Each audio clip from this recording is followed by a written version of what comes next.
Hi, my name is Linda Gaston, and I'm the Assistant Director of Financial Aid at Mount Aloysius College. As a financial aid professional, I understand that applying for financial aid can be difficult, especially if this is your first time. And we want you to know that we care, and that here at the Mount, we're here to help. The free application for federal student aid, or FAFSA, is the first step in the financial aid process. By filing this form, Mount Aloysius can determine your eligibility for grants, scholarships, work study, and student loans. You should file this form even if you don't believe you'll be eligible. Often, students and parents are surprised because they do qualify for various types of aid. So don't miss out on the free money by not completing your FAFSA. Financial aid is awarded on a first-come, first-served basis, so it's important to file your FAFSA as soon after January 1st each year as you can. By doing so, you'll be in the running for every type of aid available. It's our goal to give you the best aid package we can. You help us to do this by filing your FAFSA as early as possible each year. Filing the FAFSA won't take much time if you're prepared. Here's some things you'll need to gather up before being able to file your FAFSA. First, get your PIN number at pin.ed.gov. Both you and a parent will need a PIN number. Some other items you'll need are driver's license, social security number for you and your parents, a copy of you and your parents' federal income tax return from last year, copies of you and your parents' W-2s for all jobs worked, amounts of untaxed income, current balances of cash savings and checking, net worth of current investments, and net worth of businesses and investment farms. On average, we found that filing your FAFSA online takes less than a half hour. Today, I'm going to guide you through the filing of your FAFSA step by step. If you have any questions, please contact us with the information at the bottom of the screen. Let's get started. As you can see, we're here at the desktop. First, go to your web browser and type in FAFSA.gov.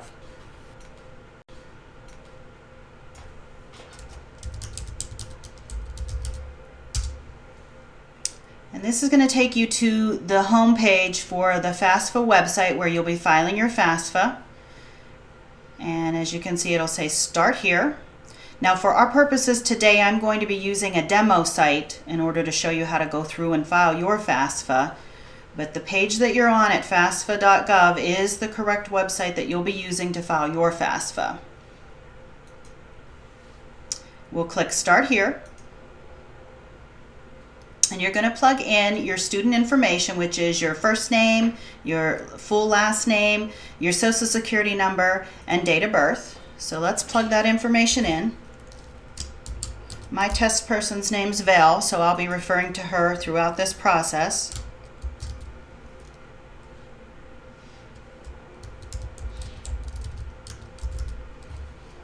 Your social security number needs plugged in.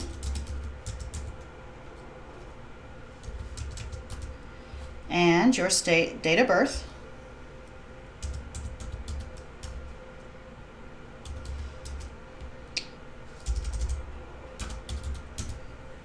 All right. Once you have everything in, you're going to click Next. And this is your FAFSA. And if you look to the top, you can see they're welcoming you to filing your FAFSA. We're going to click on Start a New FAFSA. And this page is where you will need to plug in your password. They're asking you to re-enter it to make sure that you typed it in correctly. And you will hit Next once you have your password. All right, our next page is the introduction page to the FAFSA form. And this page is going to give you some helpful hints on completing your FAFSA, how many steps it takes to complete it, how long it's going to take, how to save it, all the information that you need in order to file your FAFSA. There's additional information here that you can read through before you start. For our purposes today, we're going to move on to the next page. So hit Next, and this is the student demographic information. And as you can see, they've already pre-populated from earlier where I typed in Val and her last name, her social security number, and her date of birth. And then we're going to follow through, and you should see that on your screen as well. If you're filing your FAFSA now, you'll see all of your information already plugged in right at the top in the demographics. We're going to be answering the rest of the questions on this screen. It's going to be asking you if you're male or female. My demo person is female. You're going to plug in your mailing address, as well as your city and your state. There's a drop-down box for your state, and a tip that I want to give you is make sure that you pick your correct state, which ours is Pennsylvania, and make sure you move your cursor over to the next question. Sometimes this will scroll to a different state if you're not careful. So make sure that it indicates your correct state and put your cursor into the next question, which is your zip code, and we're going to plug that information in as well. The next question is asking if you have lived in Pennsylvania for at least 5 years. My person has lived in Pennsylvania. You're going to plug in your phone number,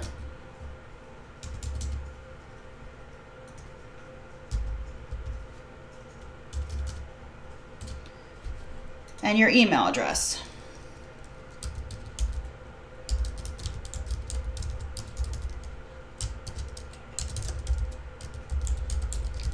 It's going to ask you to re-enter that email address to make sure that you plugged it in correctly.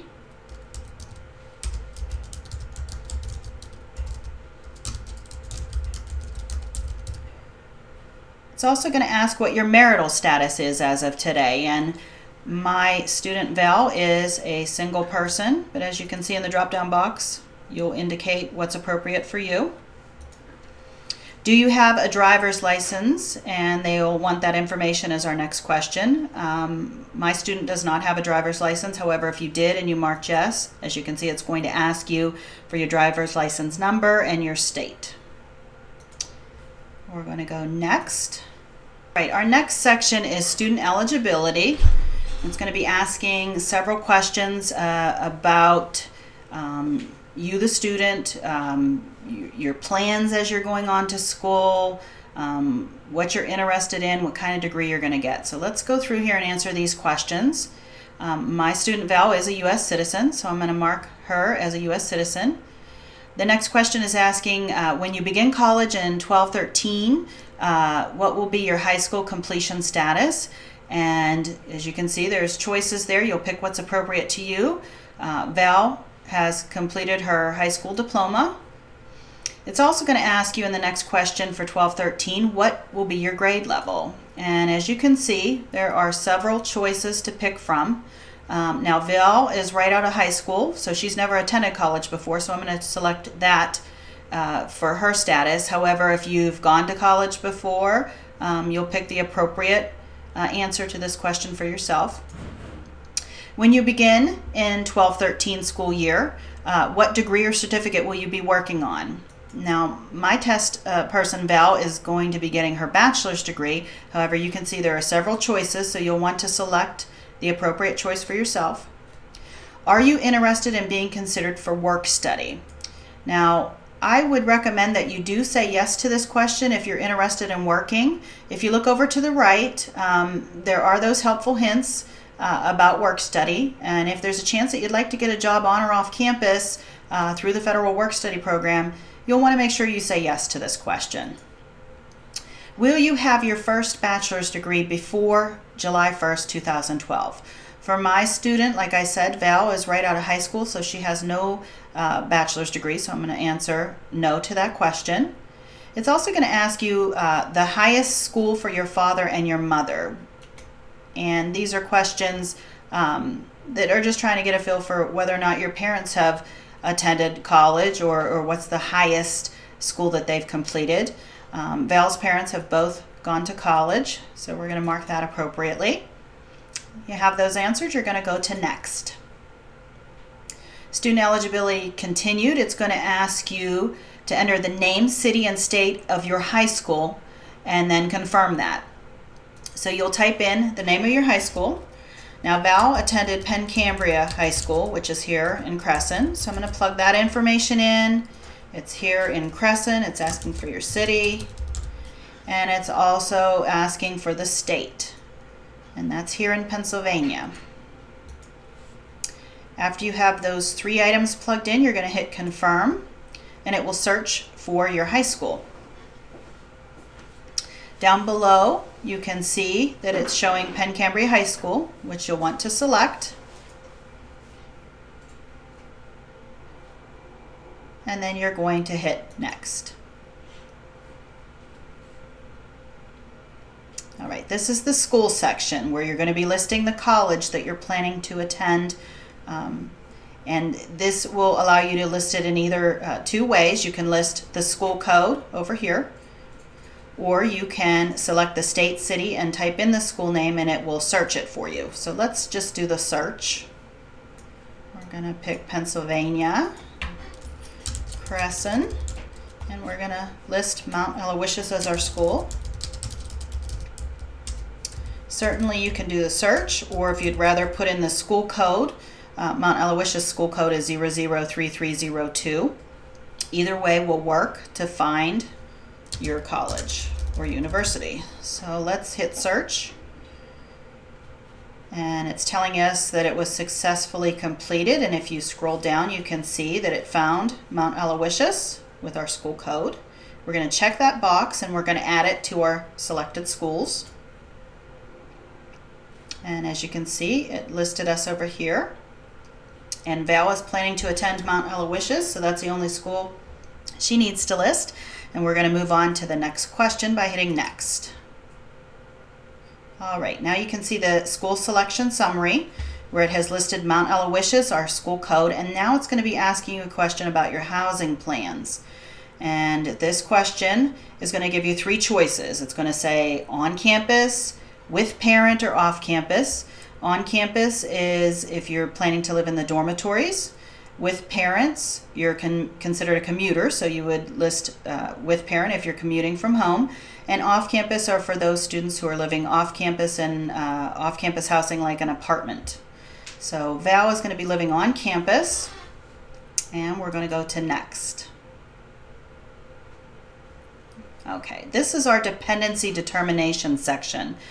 And these are questions that the federal government wants to have you answer to determine whether or not you need to list your parents' information on this FAFSA form. So there's a series of questions here that you're going to be answering, yes or no. And again, remember, I am answering these as my test person, Val. You are going to be reading these and answering them as they are appropriate to you. Were you born before January 1st, 1989? Val was not, so we're going to say no to that question. As of today, are you married? Val is not married, so we're going to say no to that question. At the beginning of the 12-13 school year, will you be working on a master's or doctorate program? And Val, like I said, is right out of high school. She is not working on a master's program or doctorate, so we're going to say no to that question as well. Do you have children who receive more than half of their support from you between July 1st, 12 and June 30th, 2013? Val does not have children, so we're going to say no to that question. And I want to point out, again, over on the right-hand side, there are help and hints that the federal government has listed for you to help you in answering these questions if you're not sure how to answer. So you can read through these, and they should help you in answering these questions.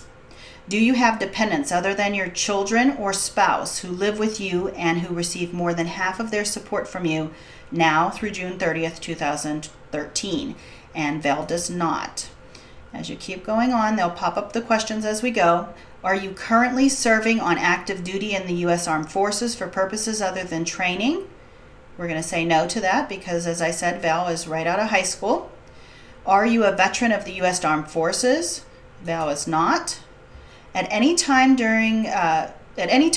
since you turned 13, were your parents deceased, or were you in foster care, or were you a dependent or ward of the court? We're going to say no to that question as well. As determined by a court in your state of legal residence, are you or were you an emancipated minor? And we're going to say no to that question. As determined by a court in your state of legal residence, are you or were you in legal guardianship? And Val was not. And again, keep in mind, there are helpful hints to the right that are going to help you answer these questions if you're not sure. On or after July 1st, 2011, were you homeless or were you at risk of being homeless? And Val was not. At this point, you're going to go to Next. Okay, we're at the dependency status results, and this gives us the result of whether or not we have to list parent information on the rest of the FAFSA form. And as you can see, this is indicating that Val is required to list her parents' information on the rest of the FAFSA form. If you have special circumstances where you're not able to list your parents' information, please contact the financial aid office so we can guide you in your next steps. But for Val's purposes, we're going to indicate in this box that we will provide the parental information, and we're going to go to Next. Now, I've already plugged in the information regarding Val's parents and their demographics, and I'm going to go down through each of these questions. Again, you're going to need to plug in the appropriate answer for you on your FAFSA form in the parents' demographics section. But let's go down through here and see what types of questions they're going to be asking you. What is your parents' marital status as of today? Val's parents are married. If you look in the drop-down box, there's several choices, and again, you're going to select what's appropriate for your parents or your parent. When did your parents get married or remarried? You're going to enter the month and year, which we have done so for Val. What is your father's or stepfather's social security number? So this section is going to be asking about your stepfather, and you'll need to list the social security number, last name, first initial, as well as your father or stepfather's birth date, which I have plugged in. And then it's going to ask you about your mother or stepmother's information. Again, social security number, last name, mother or stepmother's first initial, as well as her birth date.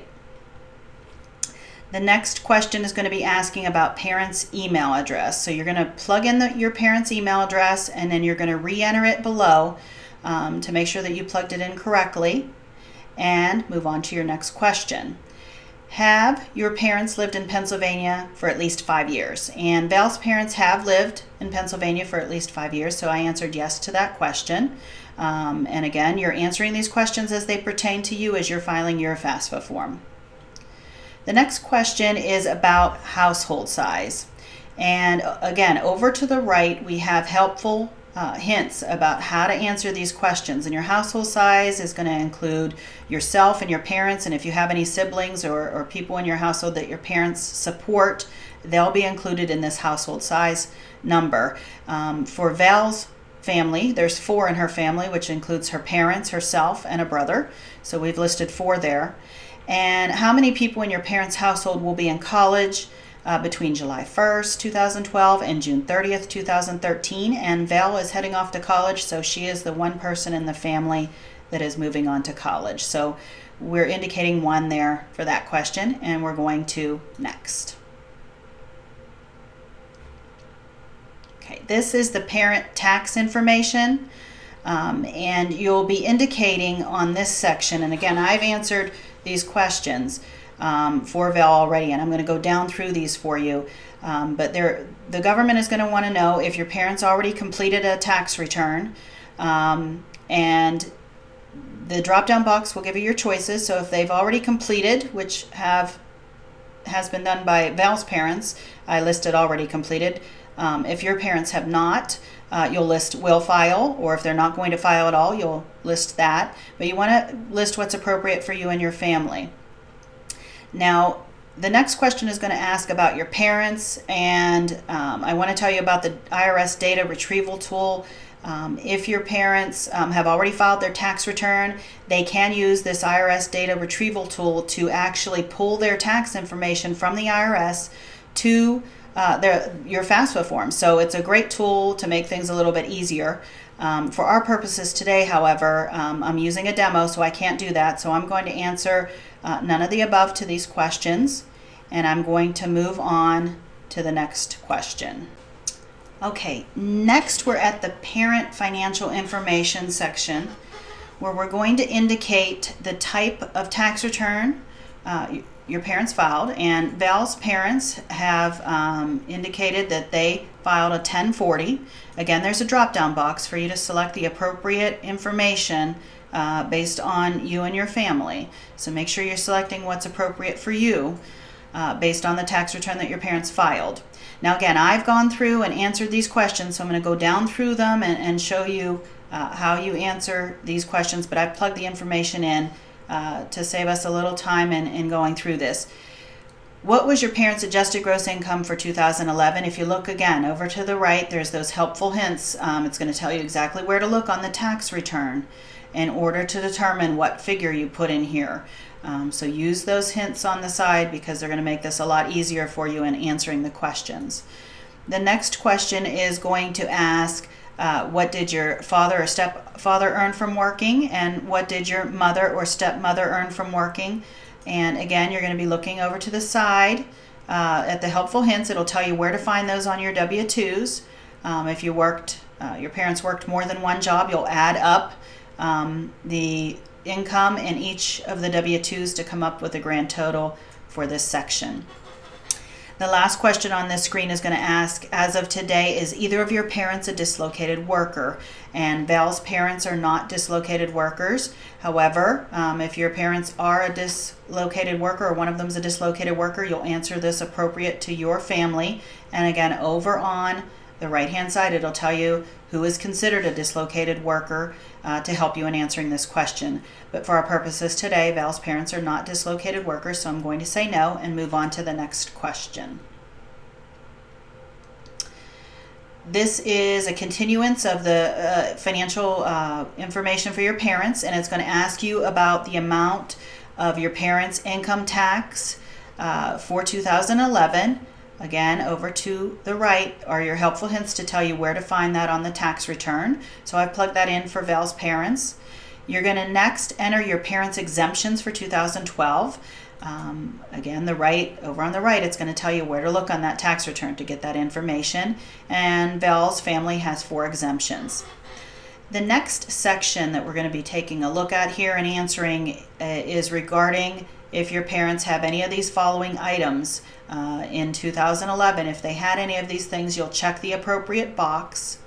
And when you check that box, it's going to give you another area to list the answer of an amount that your parents may have had in any of these additional information questions. And these are things like the American Opportunity and Hope and Lifetime Learning tax credits, child support paid, taxable earnings from work study or fellowships, assistantships, grants and scholarships paid and reported to the IRS, combat pay, cooperative education programs. Again, if you have any of these things, you'll click it and list the amount. Again, on the right-hand side, it's going to tell you what is included, what are they looking for in these questions. So this will give you a hint on what they're looking for. Now, for our purposes today, Val's parents did not have any of these items, so I'm going to move on to the next section, which is untaxed income. Again, to the right, it's going to tell you what each of these things are, and the drop-down box gives you the area to list the amount should you have it. More explanation is there. And these include tax-deferred pension plans, IRA deductions, child support received, tax-exempt interest, IRA distributions. All of these things are considered untaxed, and if you have them, you'll need to list them. And again, by clicking it and looking at the box below, you can ascertain where to find this, and you can also have a spot to put the information in. Val's parents did not have any of these untaxed income items, so we're going to move on to the next question. This next question is about current assets, cash savings and checking, and those kind of things. And they're asking you, as of today, does the total amount of your parents' current assets exceed $39,300? And it gives you a yes or no here. We do recommend that you go ahead and, even if you do not have the amount of assets that's listed here, that you just say yes to this question and answer the next 3 questions, because the state of Pennsylvania, in order for them to determine a state grant, will ask for this information. And by listing it here today, you can save a step for yourself, since the state does draw information from your FAFSA, and they'll just already have this information. by you answering it today. So we would recommend that you answer these next 3 questions, one of which is, as of today, what are your parents' current balances of cash, savings, and checking? Again, I listed that for Val's parents. As of today, what is the net worth of your parents' investment, including real estate? And that does not include your parents' home. You'll list that as well, which I've done for Val's parents. And as of today, what is the net worth of your parents' current business and or investment farms, which is 0 for Val's parents. And once you have those answered, you're going to hit next. Okay, our next section is the student tax information section, and this is going to be very similar to what you just answered for your parents, but this is going to be pertaining to you and your income. So let's take a look at what questions we have to answer for you as the student. For 2011, have you completed your IRS income tax return or another tax return? In the drop-down box, I've already answered the question for Val. She already completed it, but again, you're going to answer this as pertaining to you. Did you file a tax return? If you already completed it, you'll mark it as so, or if any of these other choices are your choice, you want to mark it appropriately for you. Again, you can get your tax information directly from the IRS by using the IRS data retrieval tool. Now, for our purposes today, I can't do that because we're doing a demo with Val as my student, so I'm going to mark none of the above and move on to the next page. However, for you, if you've already filed your tax return, you can use the IRS data retrieval where it will pull over your tax information into this FAFSA form. Let's go to next. This is the student financial information, and you're going to indicate on this question the tax return that you filed for 2011, and Val completed a 1040 EZ, which I have populated in this question. What was your adjusted gross income for 2011? I have indicated that for Val. And again, over to the right, there are your helpful hints on where to find the answers to these questions. So you'll be able to determine where you need to look on your tax return in order to answer this question. How much did you earn from working? That's your wages, salaries, and tips, and you'll get this from your W-2 form. Again, it's going to indicate so over in the helpful hints to the right-hand side. And I've plugged in both of those answers for Val, and we're going to move on to the next question. Student financial information. This is the rest of the information that they're going to need to determine your eligibility. This first question wants to know about your income tax for 2011. Again, over to the right, it'll tell you where to look on your tax return to get the answer. The answer for Val was 0, so I plugged that in. It also is going to ask about exemptions for your tax return, and over to the right, it's going to tell you where to look. For our purposes today, Val had 0 exemptions on her tax return. The next 2 sections are exactly like what your parents filled out in the parent section about additional financial information and untaxed income.